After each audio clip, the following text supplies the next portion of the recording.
Okay, so you're welcome to my banner. By now, I am sure that you're aware of what we're talking about. It will be good for the men to listen all through to this particular one, especially since you say that we're not fair to you most of the time when we talk about abuse. So hear this. Figures from the Domestic Violence and Victim Support Units indicate that between 2012 and 2013, the number of defilement cases have increased from 1,111 to 1,228.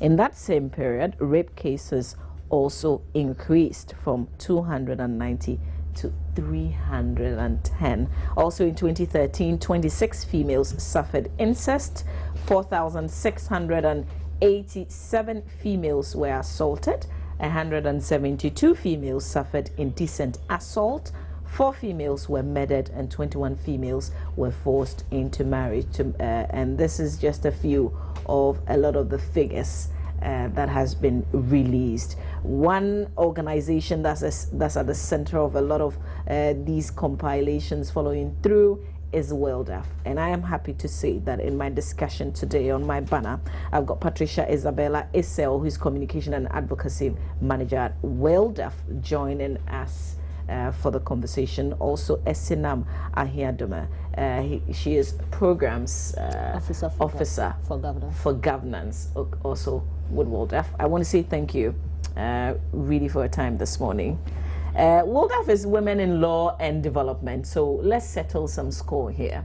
Why is it women in development? We seem to care very little about men. Is that the case? Not really.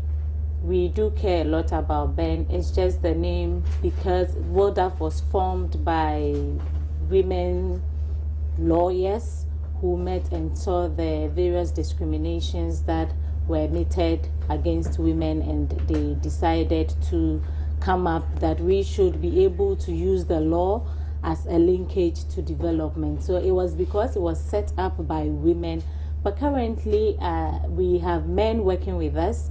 We have about 40% of men with us, and then we have men who speak on behalf of women. The beneficiaries that we work with are not mainly women, but a lot more are men. The people we train, a lot more are men. So we go for the 50-50 when we have to do any program concerning women. We still involve the men. So it's just the name that came. But it doesn't mean that you don't care about men and the boys. We still fight for the men. Okay. But Esinam, these statistics that I read out, you'd realize it's all females, female. Do you do anything on men, or men don't report cases, or they're not abused? Thank you, and good morning to all your listeners. Yes, as Patricia said, even though the name sound or seems as if we are mainly focusing on women, men are always part of our programs we do.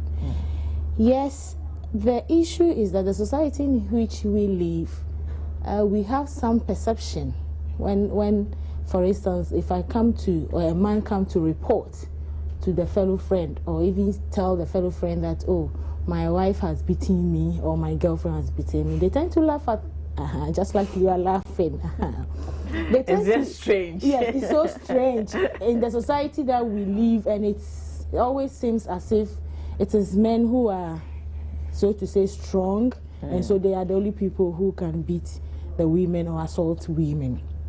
So, yes, some men suffer these things, but then they tend not to report them. It seems the whole of last year, or 2012, is it 2012? 2013. It's only 6 cases that was reported, and to us, it's by men. By men.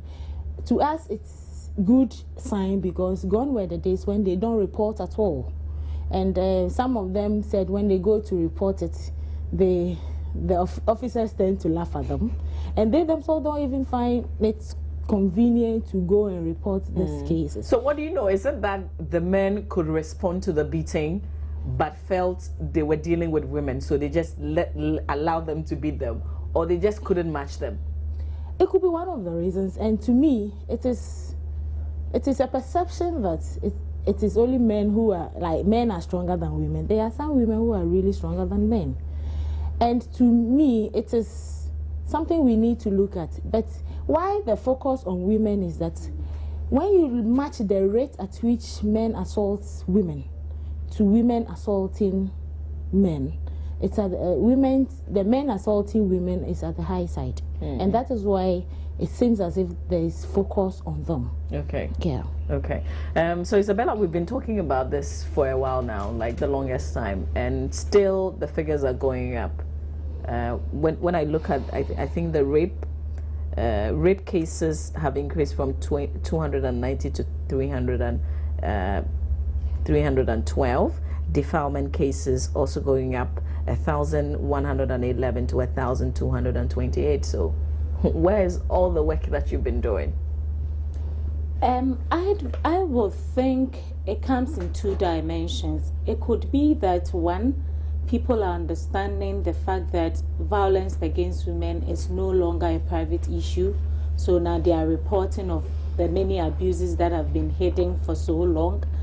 The other could also be that the issue of impunity, people are still, I don't really care what happens, because when you look at the statistics from DOSU, when it comes to the cases that are settled to the latter, it's just a handful.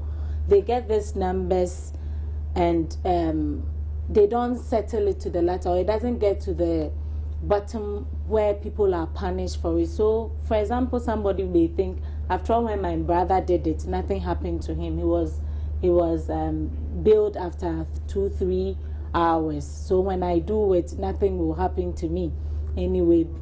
Because again, those who will say they are not well resourced to carry out these issues. So I think our work is getting on well. I will rather say that it's because now people are not seeing it as a private issue any longer and are publicly announcing it and speaking against it. And I think people are beginning to also appreciate the fact that if we don't do something about it now, it may escalate and we may not be able to cure, because you know there's the saying, prevention is better than cure. That's why we're making noise that let's prevent it from happening. We shouldn't be too alarmed. We should rather be alarmed with the numbers and stop it from happening then, because we don't have what it takes to quote-unquote cure what is happening. Okay. So Esinam, sometimes you sitting back might think that somebody is being beaten really, but the person, especially some women, think, you know, it's the beginning of something. It's a lot of love. Afterwards, Yes. you know, I'll be pampered and it feels good, it feels better that way. Why would you have a problem with that? After all, I am in my kitchen and I want to be beaten. What's your business with that? Thank you. It's a concern because it goes to affect all of us. It affects the individual who sees it as normal. It affects the family. It affects the society as a whole. And why we are concerned about this is that, especially where children are involved, children see these things as normal and go to perpetrate the same thing they have learned. And as you know, children learn from imitation. And so you get some of these children from these families going to school to bully their fellow colleagues because they see it as normal. And that is why we need to guard against it. Aside that, it affects productivity. If this woman who sees beating as normal is the breadwinner of the family and is being beaten every day, he couldn't come to work. She's loving it. She's loving it, but it's affecting work here. Just imagine this morning you were beaten. Will you be in the studio to do what you are supposed to do? And I'll tell you, I'll be the police headquarters. That is it. So whether it is an individual of affair, it affects the entire population. And then monies that government could use to do other development work will be spent on this woman who has been battered, because he has to go to hospital if it's being beaten or he's hurt. The medicine and the national health insurance could have cured another person if she was not beaten. So I think that is some of the reasons for which it affects all of us. The family, it brings conflict between the two families, because I don't think your brother will be very comfortable to see the brother-in-law beating the sister, maybe the only sister. I bet you. I'll come to, okay. Just to add a few to what Esinam said, I think there's a huge difference between pain and happiness. I don't think anyone, it's the excuse that people use that, oh, women love it, that they are beating. But you are on the ground. You've had some people tell you that. Say those things. It's all about socialization. It's all about the way they've been made to perceive things. That we call something cycle of violence. The man hates you, the next time he buys a rose for you. And then, so my husband loves me so much. Anytime he does something that is wrong, he goes and buy me the cloth and then all the nice things.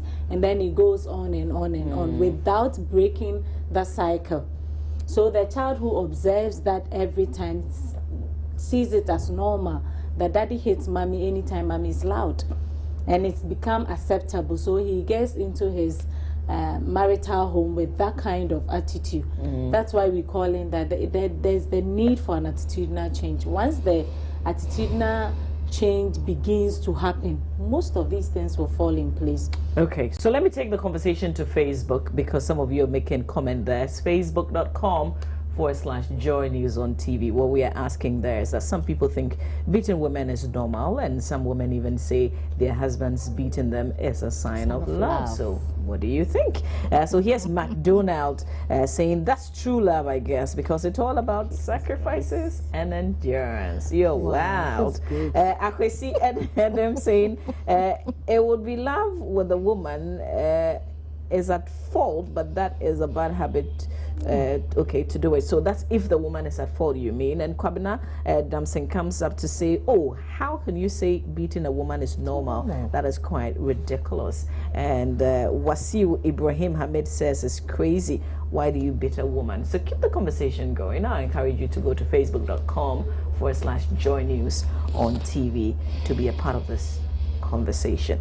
But I want to ask, what reasons do women give for being beaten? Because sometimes some women are so loud.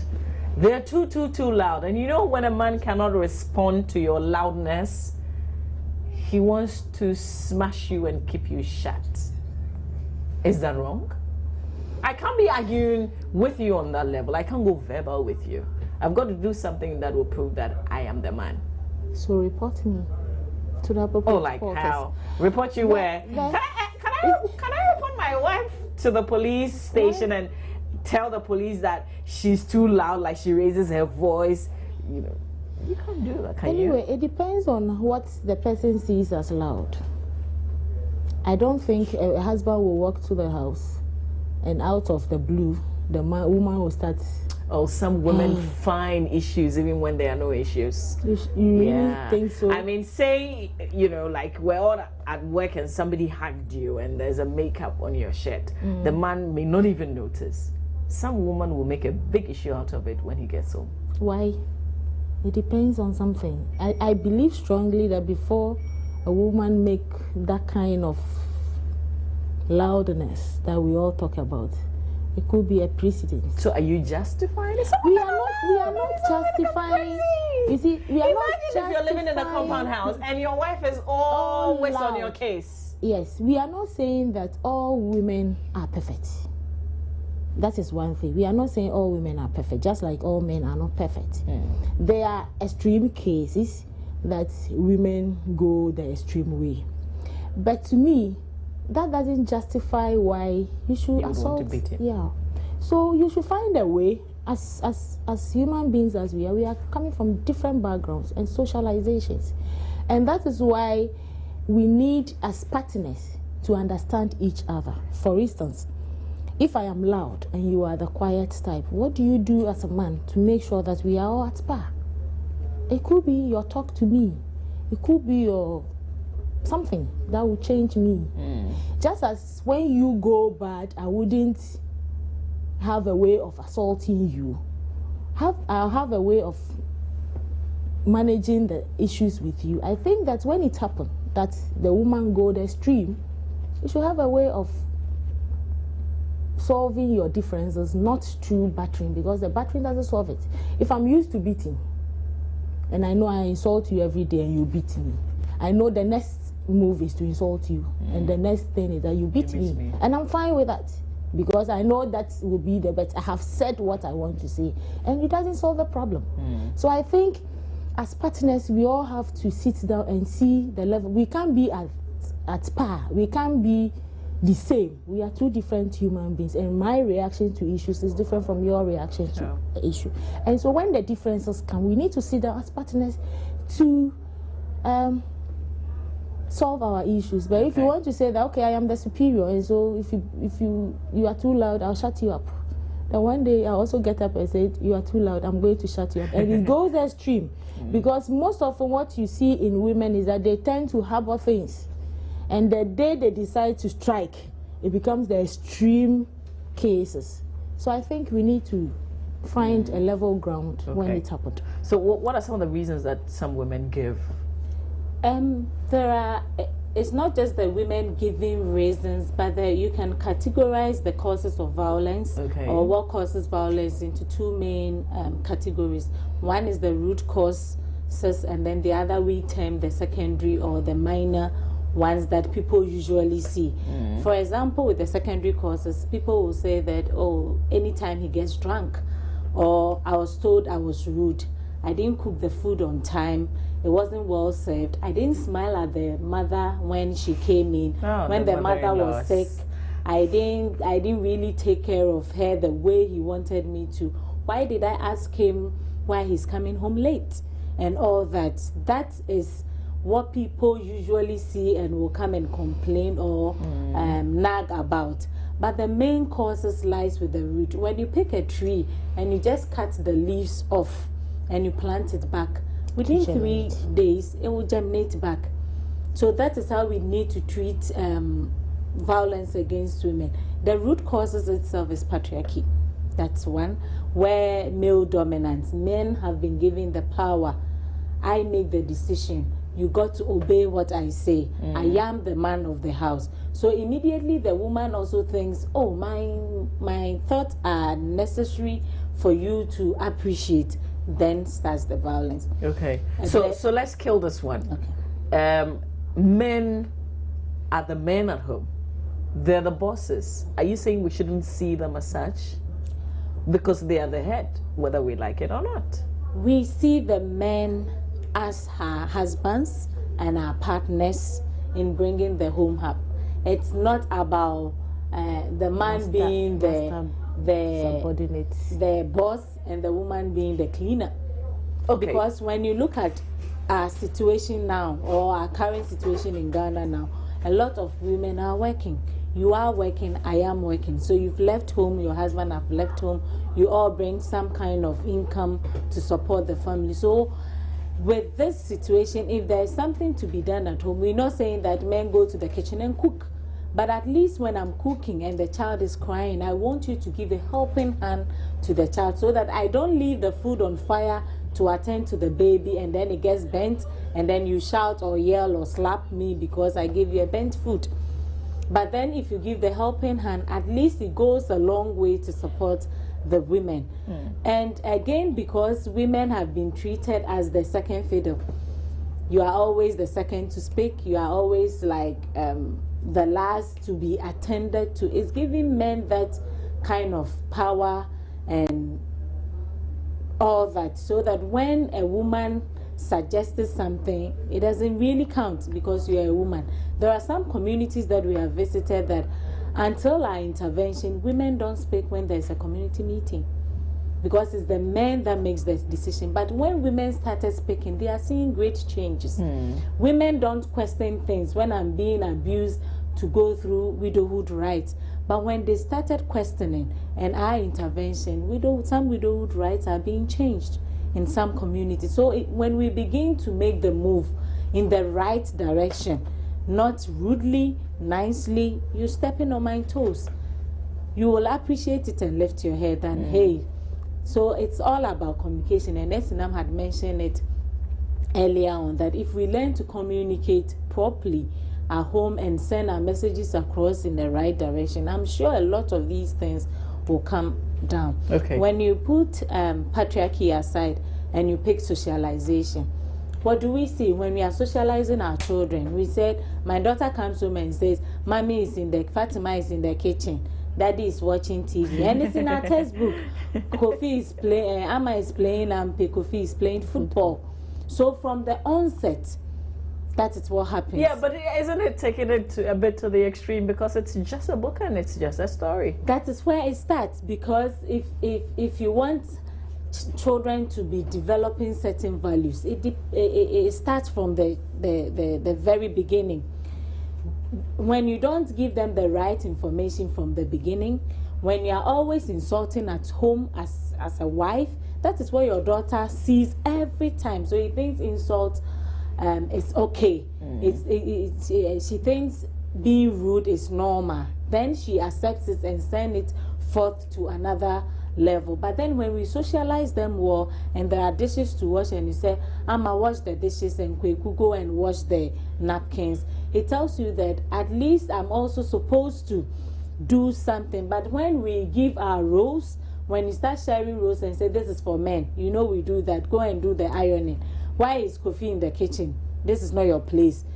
Then we're trying to tell women or the young ones that when you grow up, kitchen, you end up in the kitchen, or your last stop is the kitchen. So a man marries such a person and thinks, oh, after all, what are you here for? Is the kitchen. But things are changing, and we got to also change in order to avoid these things from happening. You know, I'm just thinking some men will be watching right now and be saying all the things that you're saying. That's why there are a lot of divorces these days, because if things were the way they were before, then we would have great marriages today.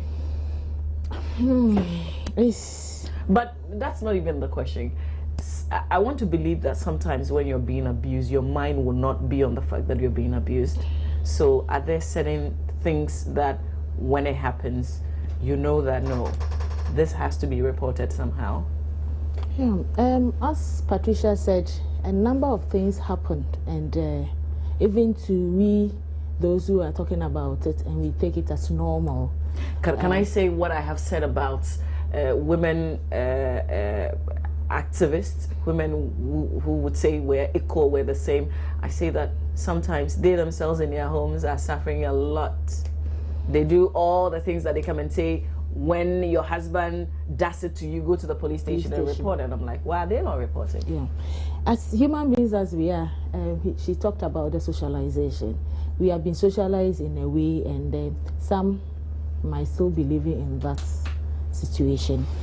And there are so many signs that you could see, even the way you communicate at home should tell you that, no, you need to safeguard certain things when you cannot sit down as partners and talk.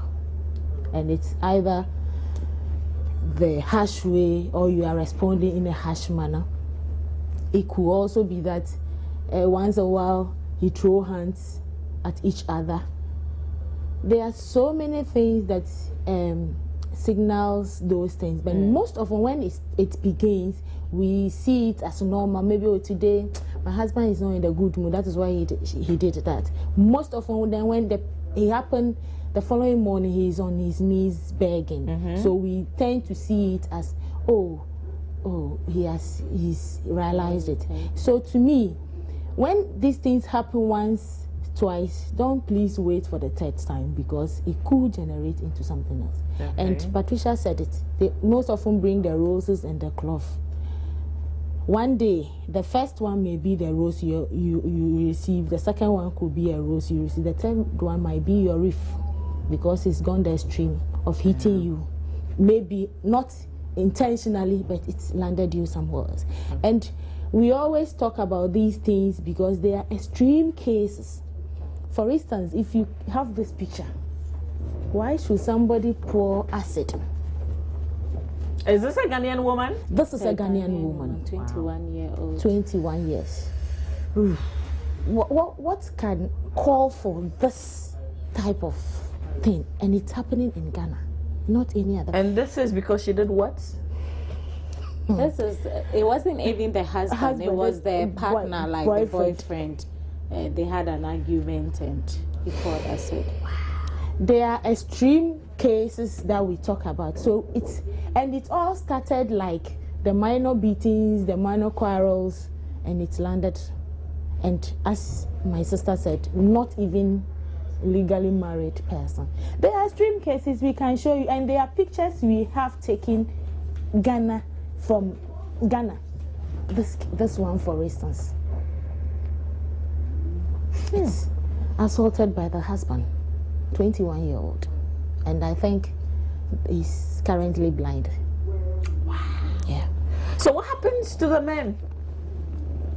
My Patricia said that some of them finally come out. There's a case. Is it a woman from this one?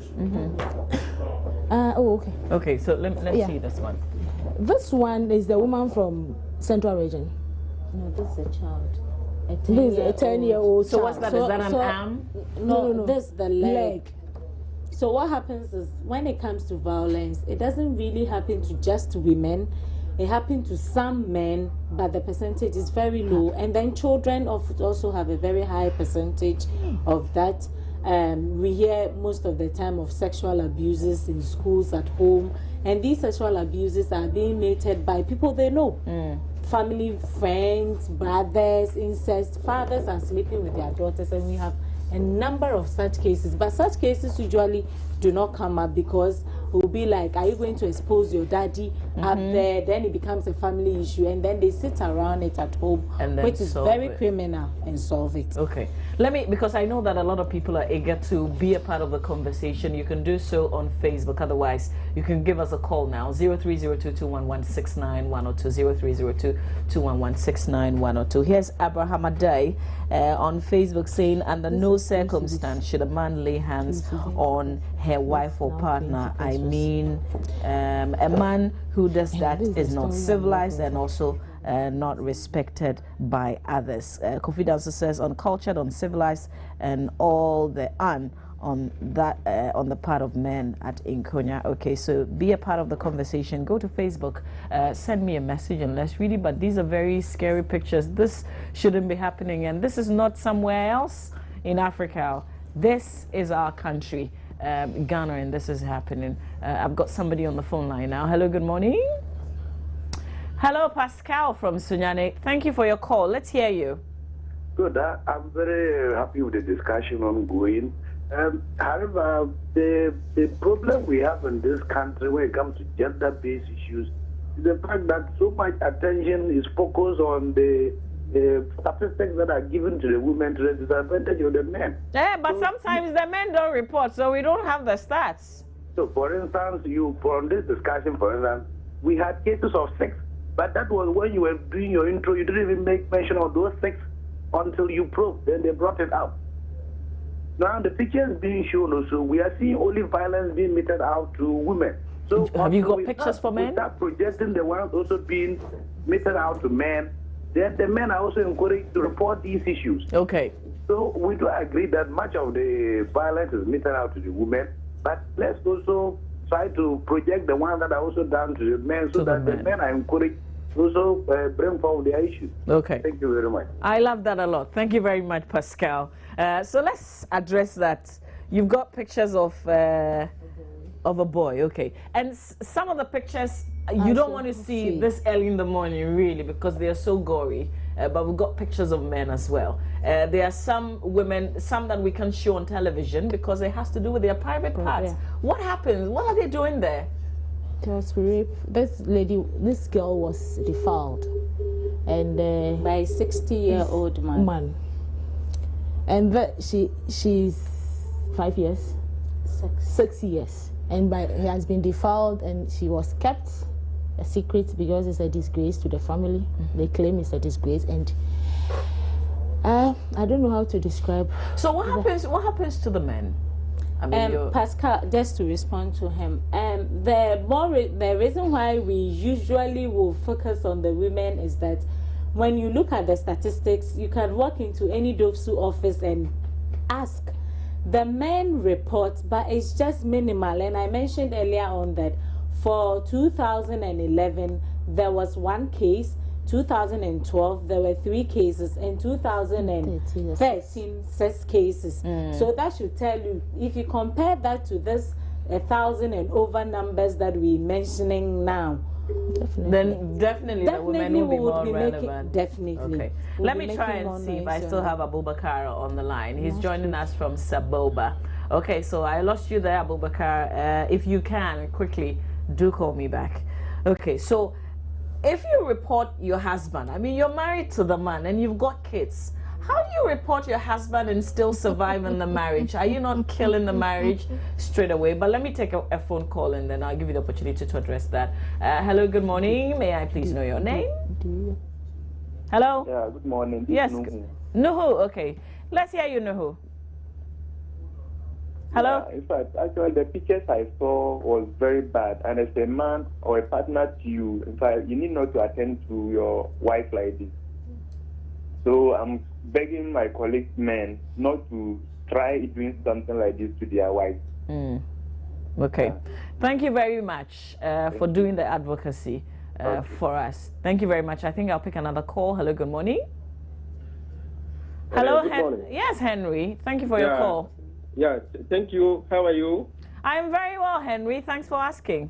Yes, I'm enjoying the program so much. But I just want to contribute and say something.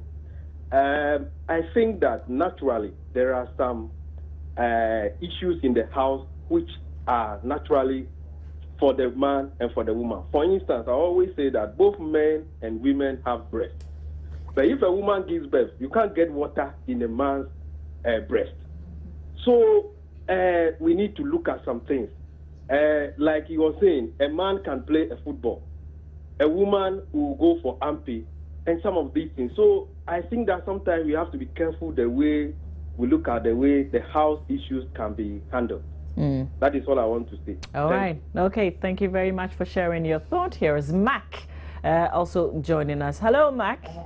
Hello, Mama V. Good morning. Good morning, Mac. How are you doing? I'm very fine. We thank God. Let's hear you. Yeah, thanks so much for your program. First of all, I want to say hello to Estinam, who happened to be my primary school days mate. She's so fond of these things, very defensive those days. Okay, so I see that definitely you had to make the connection. Thank you. All right. Yes, Mac. Hello, Mac. Oh, we lost your schoolmates. All right, Linda, I think you'll be the very last call that I'll pick. Hello, Linda. Hello, my name is Linda. I'm calling from Accra. Yes, Linda, let's hear you. Yeah. I have a girl 13 years old. Linda, hello, Linda. Your line is breaking. You have to reposition yourself. Let's try and see if we can hear you better this time. Okay. A 13-year-old girl in VSS school, her own father started sleeping with her, threatening her not to tell anybody. Hello? We can hear you, Linda. Yeah. Her own father started sleeping with her, threatening her not to tell anybody. So... Hello? Hello? Oh, my God. Linda, listen, we really want to hear what you're saying, but the line keeps breaking. All we can hear is a 13-year-old whose father keeps sleeping with her and telling her not to. Hello. Yeah, we can hear you better now. now. Yes. Yeah, I saw a 13-year-old girl in VSS2. Her own father started sleeping with her. Because of that, the father asked the stepmother to go away and started sleeping with the girl. Bought her a cloth not to tell anybody. But the girl, she started feeling something. So I wanted to report the father. How can I report that case? Okay. All right. Which region, Linda? Accra. Okay. All right. Very well. So let's get a solution. So, Linda, for such a case, it's really criminal. It falls under criminal code as well as the Domestic Violence Act. And it's not supposed to be settled at home because of the criminality. So, please go to the nearest DOFSU office that you have around where you live and report that case to the police, and they know where to take it from. Can you do it anonymously? Because sometimes you don't want anybody to know that you did the reporting. Yes, you can. A child can do that by being assisted by an elderly person. Anyone who witnessed that can also do that. And then the family, any of the family members, the mother or the sister or anyone who is close to the child can help do that. And then the police will take it up from there. But they shouldn't encourage settlement at home because incest, it's criminal. And it's even a taboo under wherever culture they're coming from. It's not accepted under any of our cultures. Neither does the law does. So it should just... Okay. So, Esinam, the issue about if I were to report my husband, then I'll be ending the marriage. Because nobody wants to go to prison and come back to marry the woman who sent you there. But it depends on the extent to which the abuse is going. To me, if I have to stay in an abusive relationship that will bring suffering like what we are seeing in the pictures, or will cause death, that I'll leave the children I am protecting, then I'll better report the case and let the law take its course, let the marriage break, and let me have peace and stay with. How about the children? What if you're not working? That is why we are always encouraging women that even if by anything you are not able to go to school, you should learn to do something on your own. Because even our Children's Act said that two parents, both the mother and the father, should work together to look after the children. So that era of men going to work and look after the children is over. Let all women, in everywhere you find yourself, do something. You could sell pure water, you could sell anything, you can do anything to get money to look after your child. Okay. And then whether there is divorce or not, the maintenance law says that whether you divorce me or not, the children are your responsibility and you must look after the children. Okay, but you can't do so if you're in prison, can you? But let me just take the final comment on Facebook. Al Hassan Abdul Salam says, I feel proud when I see our mothers fighting for themselves. It's never right to abuse another human. God help you in your cause. We're with you, people. Kudos to you. Saeed also says, it is not always the best beating, but some talk a lot. Every woman needs to understand the likes and dislikes of her husband. But why don't you talk about the women who beats the husbands? We have as well. And I don't know, somehow some people want to justify a little beating. But I want to say thank you for your time, really. We hope that this will stop, really. We want to see the figures coming down. We don't want to see a lot. But thank you really for your time this morning. And that's it for my banner, but indeed that will be it for the AM show. Thank you for joining us. We're back, God willing, tomorrow. But Linda, you called us about the 13-year-old whose father is sleeping with her. We would love for you to call us back. So call the number that you called, 030221169102. Call us right back and let's see the process through. Thank you for watching and enjoy your Tuesday. No, today's Wednesday. Enjoy your Wednesday.